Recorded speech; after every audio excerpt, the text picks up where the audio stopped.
নমস্কার বন্ধুরা, রকমারি ভুরি ভোজ উইথ ব্লগে আজ আমি দারুণ একটা রেসিপি নিয়ে চলে এসেছি। আর আজ আমি আপনাদের সাথে শেয়ার করব বাঁধাকপির একটা ভীষণ সুন্দর রেসিপি।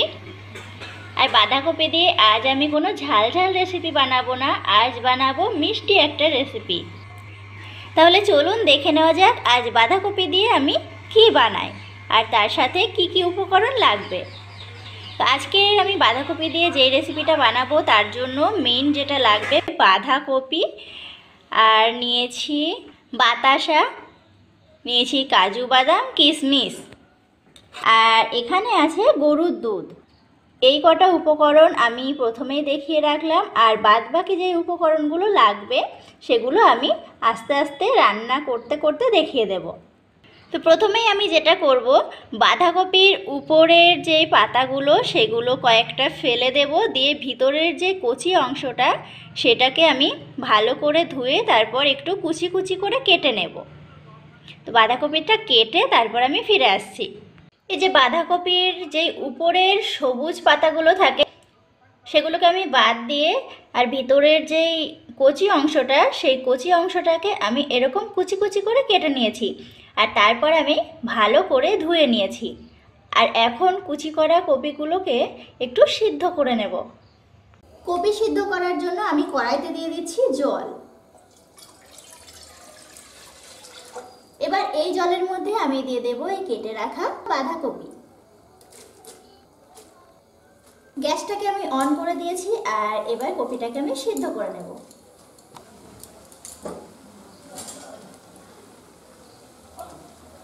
এই যে বাঁধাকপিটা সিদ্ধ হয়ে গেছে, আমি এবার একটা জল ঝরানো পাত্রে ঢেলে নিয়ে এই কপির থেকে জলটা ঝরিয়ে নেব। ওই কড়াইটায় আমি আবার ভালো করে ধুয়ে নিয়েছি, আর এখন কড়াইতে দিয়ে দেব 1 লিটার গরুর দুধ। গরুর দুধটা ছাঁকা নেই, তো সেই জন্য আমি দুধটা ছেঁকে নিয়ে নিচ্ছি।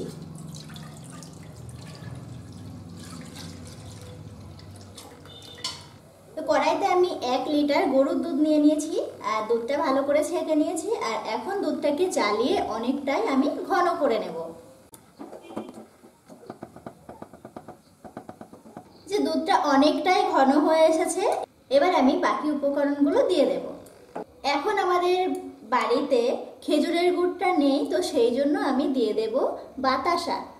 আর এতক্ষণ আমি বলেছিলাম না যে বাঁধাকপি দিয়ে কি রেসিপি বানাবো, আমি শুধু বলেছিলাম যে বাঁধাকপির একটা মিষ্টি রেসিপি বানাবো। তো এখন বলে দিই, আমি আজ বানাচ্ছি বাঁধাকপির পায়েস। আর এই মুহূর্তে আমাদের বাড়িতে খেজুরের গুড়টা নেই, খেজুরের গুড়টা থাকলে তো ভীষণই ভালো লাগে, ভীষণ টেস্টি হয়। তো খেজুরের গুড়টা না থাকায় আমি আজ বাঁধাকপির পায়েসটা বানাবো বাতাসা দিয়ে। আপনারা চাইলে চিনি দিয়েও এই রেসিপিটা বানাতে পারেন।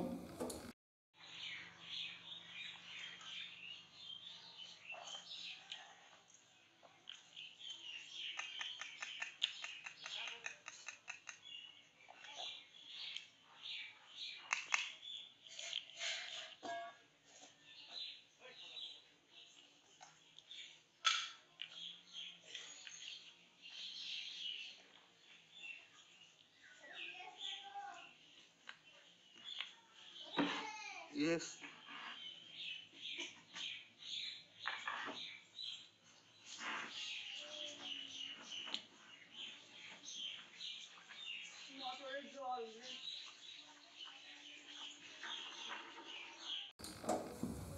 তো দুধটা অনেকটাই ঘন হয়ে এসেছে, আর এখন আমি দিয়ে দিচ্ছি এই বাতাসা।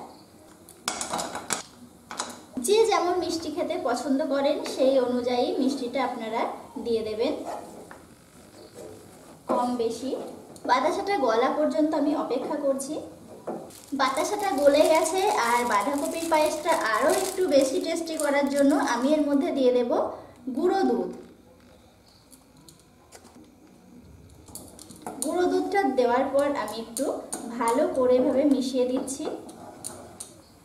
এবার আমি এর মধ্যে দিয়ে দেব সে সিদ্ধ করে রাখা বাঁধাকপি, যেটা আমি ভালো করে জলটা ঝরিয়ে রেখেছি। এর মধ্যে দিয়ে দেব কাজু বাদাম,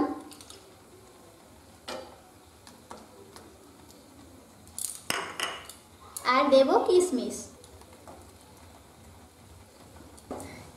সমস্ত উপকরণ আমি একটু নেড়ে দিচ্ছি। আর কিছুক্ষণ আমি জ্বালিয়ে নেব। আর তারপর নামানোর আগ দিয়ে দেব এলাচ গুঁড়ো। এই যে আরও 2 মিনিট আমি জ্বালিয়ে নিয়েছি আর অনেকটাই ঘন হয়ে এসেছে। এর মধ্যে চাইলে আপনারা একটু নারকেল কোড়াও দিতে পারেন। এবার আমি এর মধ্যে দিয়ে দিচ্ছি এলাচ গুঁড়ো আর দিয়ে দেব সামান্য একটু ঘি। ঘিটা পুরোপুরি অপশনাল, আপনারা চাইলে বাদও দিতে পারেন। এলাচ গুঁড়ো আর ঘিটা আমি একটু নেড়ে মিশিয়ে দিচ্ছি। আর এরপর আমি গ্যাসটাকে অফ করে পায়েসটা নামিয়ে নেব। তো ভীষণই সুন্দর একটা রেসিপি আপনাদের সাথে শেয়ার করলাম। আপনারা অবশ্যই বাড়িতে ট্রাই করবেন আর জানাবেন কেমন হয়েছে। আর তার সাথে সাথে আমার চ্যানেলটিকে সাবস্ক্রাইব করে দেবেন আর পাশে থাকা যে বেল আইকনটি আছে সেটিকেও প্রেস করে দেবেন আমার ভিডিও নোটিফিকেশন সবার আগে পাওয়ার জন্য।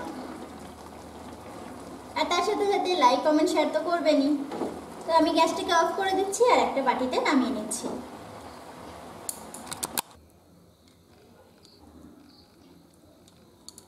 ভীষণই ইজি একটা রেসিপি, খুব অল্প সময়ে বানানো যায় কিন্তু খেতে ভীষণ ভালো লাগে। তাহলে আজকে এই ভিডিওটা থাকছে এই পর্যন্তই। আবার দেখা হবে অন্য কোনো ভালো ভিডিওর সাথে। আর আপনারা সবাই ভালো থাকবেন, সুস্থ থাকবেন আর সাবধানে থাকবেন।